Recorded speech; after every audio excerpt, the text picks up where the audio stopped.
Just leave a condolence card and go. I don't consider you family. On the day of my father-in-law's funeral, my mother-in-law hurled flowers I brought at me. She continued.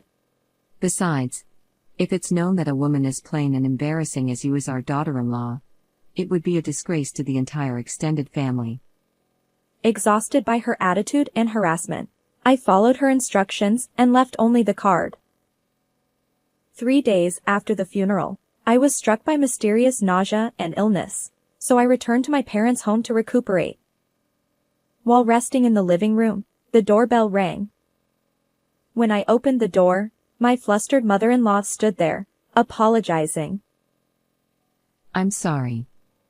I had no idea things had turned out like this. My name is Scarlett Jones.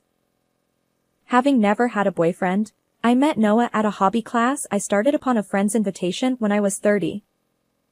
We connected over shared interests and, after a year of dating, got married.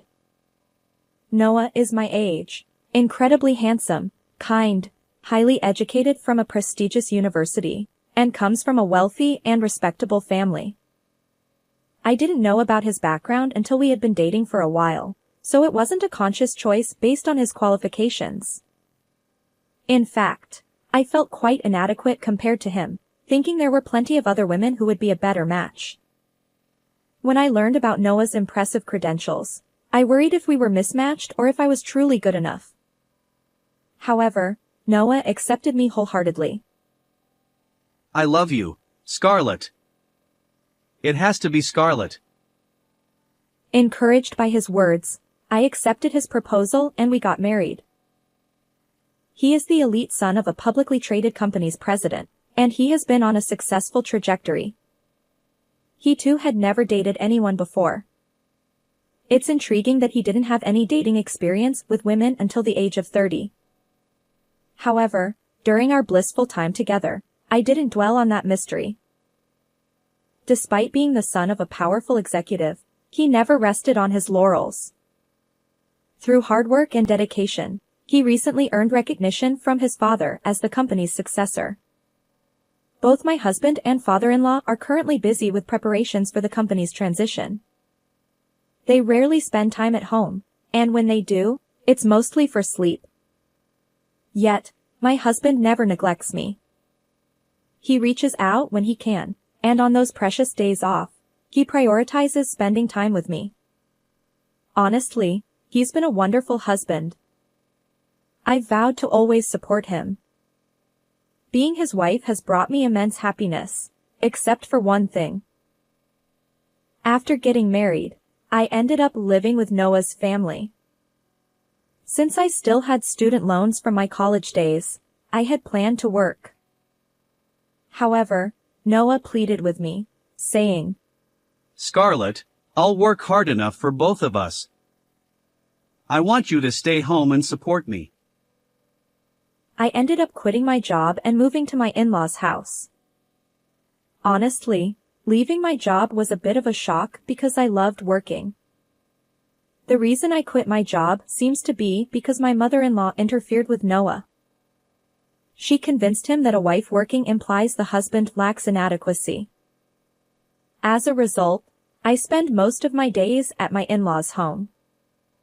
While my husband and father-in-law are busy and rarely come home, my stay-at-home mother-in-law, Karen, is always around. Unfortunately, she's quite a character. She seems to dislike me and constantly harasses me with snide remarks. Perhaps it's because she thinks I'm not of the right social standing. Noah's family is wealthy, and they have a long lineage of successful individuals in fields like politics, business, medicine, and chemistry. Almost all of them attended prestigious universities, including Noah's mother, who graduated from a renowned private college. She takes great pride in this heritage. On the other hand, my own family is quite ordinary. My parents were regular office workers, and we didn't come from extreme poverty but certainly weren't affluent. I attended a mid-tier women's college, and my tuition was covered by student loans. My mother-in-law seemed to find fault not only with my family background and university choices but also with my appearance. Despite being in her 50s, she maintained a youthful look, dressed in flashy designer brands. In her younger days, she worked as a Reader's model and won university beauty pageants. Before getting married, she held a career in sales at a leading advertising agency. In contrast, I had no interest in brands, preferring anime and video games. If I had any extra money, it went toward game merchandise or collector's editions. My appearance wasn't conventionally beautiful. I kept makeup and fashion to a minimum, and while I watched my weight, I was quite plain looking. Naturally, the glitzy world of Reader's models, beauty pageants, and major ad agencies was foreign to me. My social media was filled with game and anime content. It seemed my mother-in-law was genuinely displeased that her son had married an unassuming woman like me, who didn't have an impressive educational background or come from a prestigious family. Because of this, my mother-in-law subjected me to every imaginable form of harassment.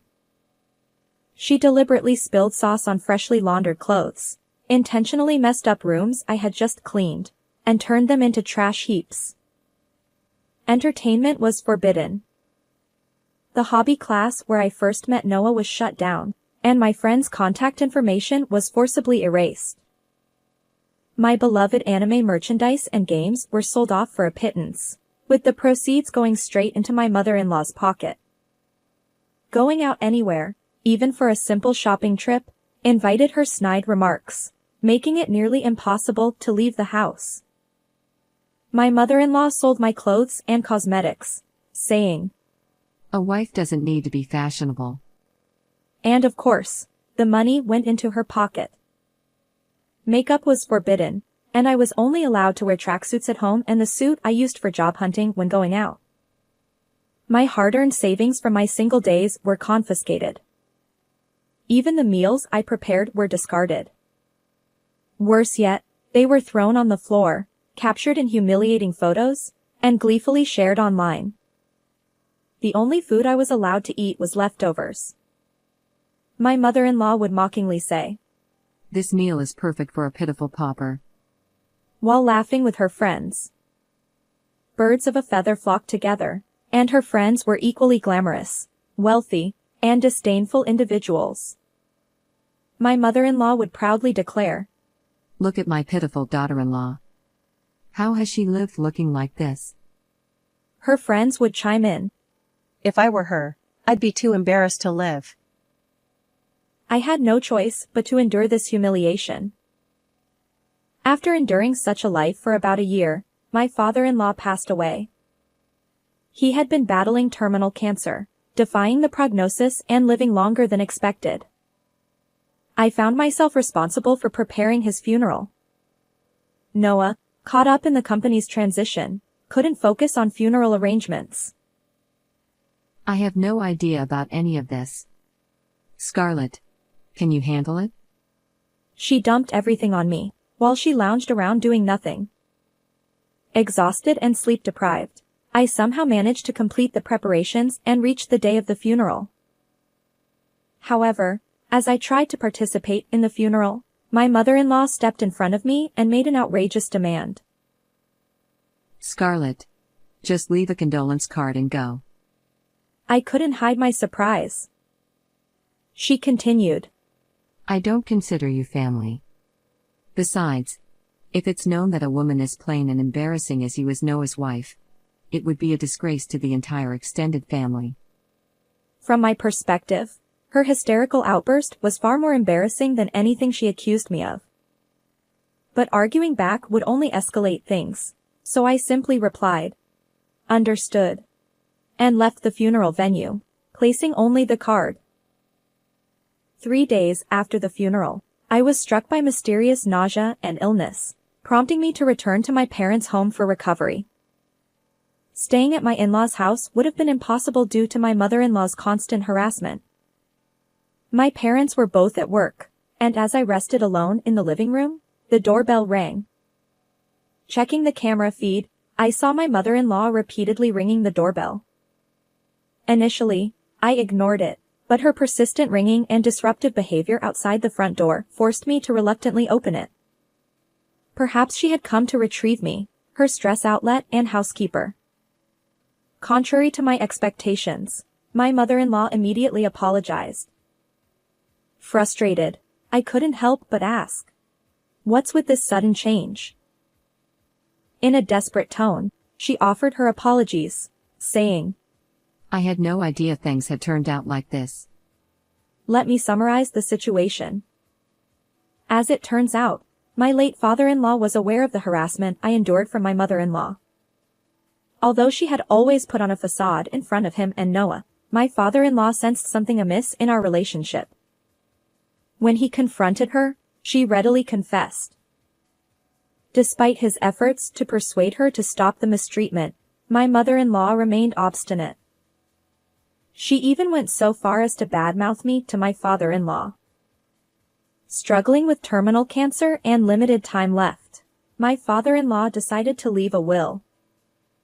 In it, he bequeathed his entire estate to me. Now, my desperate mother-in-law pleads, Scarlett. Please. I'll apologize for everything. Share some of the inheritance with me. She's in a frenzy, exclaiming, Isn't this absurd? I came into this marriage after losing everything. You've taken everything from me and left me with nothing. Behind the seemingly glamorous facade of my mother-in-law lay a tragic backstory. As it turns out, my in-law's marriage was a political alliance. My mother-in-law had originally been in love with someone else. However, her family faced a financial crisis, and in exchange for their support, she was forced to marry my father-in-law. Separated from her true love, she endured a marriage to a man she didn't love. Meanwhile, my father-in-law also had a past love, but societal pressures due to their differing social statuses forced them apart. Despite this, my father-in-law continued to secretly meet with his former lover after marrying my mother-in-law. On the other hand, my mother-in-law suffered severe mistreatment from her mother-in-law and my husband's grandmother, far worse than what I experienced. She endured confinement, exploitation, and even had to give up her beloved career. The political marriage left her estranged from her own family, while her husband remained indifferent, prioritizing his mistress. Divorce was not an option, and she was forbidden from seeing her former love. In such a life, Noah, her only son, was her sole reason for living. When Noah's grandmother passed away, my mother-in-law finally regained some freedom, but her love for her son had become completely twisted. She had even harassed women who approached Noah, going to great lengths to keep them away. Despite Noah's good looks, high income, respectable family background, and decent personality, he hadn't dated anyone until the age of 30, all due to his mother's mistreatment. Naturally, I wasn't an exception. Even though she had been denied a love marriage, I ended up marrying Noah, and my mother-in-law couldn't possibly accept that. So, she resorted to every means possible to separate Noah and me, even if it meant subjecting us to divorce. Upon hearing my mother-in-law's circumstances, I felt sorry for her. However, I understand your situation, but... I leaned in closer, whispering in her ear. You've repeatedly called me poor and ugly, and you've ridiculed me with your friends, haven't you? She stammered. Well, that's... And I haven't forgotten how you threw away my cooking and messed up the room right after I cleaned it. But I'm sorry. Sorry doesn't cut it. My words left her stunned. While my mother-in-law's circumstances are indeed unfortunate, that doesn't excuse the years of mistreatment I endured. I won't be handing over any inheritance to you. Instead, I'll use it meaningfully for repaying student loans and covering the future educational expenses of our soon-to-be-born child. Regardless of her situation, I won't forgive the way my mother-in-law treated me. I never thought you'd be like this. I misjudged you, Mom. Noah discovered his mother's mistreatment toward me through the will. Not only toward me, but he also learned about her harassment of any woman who got close to him during his student days. In his anger, he declared our estrangement. Scarlett, I'm sorry I didn't notice all this before. Noah hugged me, tears streaming down his face, apologizing. Despite his busy schedule that kept him away from home, I felt no blame toward him. Instead, I regretted making Noah cry and putting him in a position to apologize. After Noah unilaterally severed ties with my mother-in-law, she continued to protest, but Noah's decision remained firm. My husband and I decided to leave the in-laws' house soon. Until we completed the move, I stayed at my parents' home. Interestingly, since the in-laws' property was in Noah's name, it was promptly put up for sale. As a result, my mother-in-law had to leave the house and is now forced to live alone in a cheap apartment. Since she is still in her 50s, she has no choice but to work, and she is living by doing part-time jobs she is not accustomed to. Additionally, the harassment became known throughout the neighborhood. She was already disliked for flaunting her wealth and looking down on others, and this incident has completely isolated her from the community. Those who once praised my mother-in-law and laughed at me for being poor have now turned against her, mocking her as soon as she fell into poverty. By the way, I heard that my mother-in-law went to see her former fiancé after 30 years, but he had long forgotten about her, was married, and had a family. She caused a scene at his doorstep, and the police were called. Her once prized beauty, which she was so proud of, has drastically changed due to stress. Recently, I saw her in town wearing tattered clothes, her face looking much older, and her body having transformed to an estimated 220 pounds. On the other hand, Noah successfully took over the company and became its president. The business is thriving, and we, as a couple, moved to a high-rise tower apartment near my parents' home. We've further grown the inheritance left by my father-in-law through smart investments, and our life is smooth sailing. From now on, I've pledged to dedicate myself to supporting my husband, Noah, and the new life growing inside me. How did you find this story? If you enjoyed it, consider subscribing to our channel. Thank you, and see you in the next video.